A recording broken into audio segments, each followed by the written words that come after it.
مرحبا، معكم الشامي. and he's officially amazing. اليوم اسم الشامي دخل العالمية.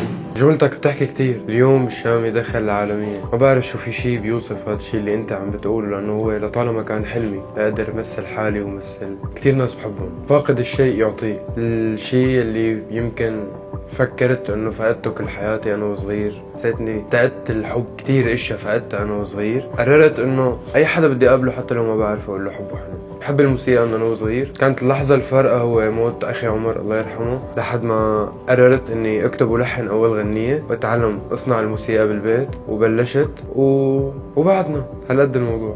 كيف بدفع حالي لحتى استمر؟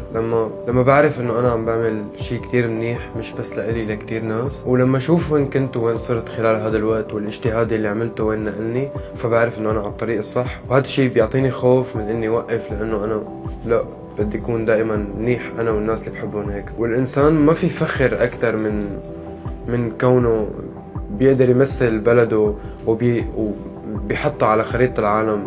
وما تفكروا انه نحن ولا بنص الطريق، نحن على قد ببدايته.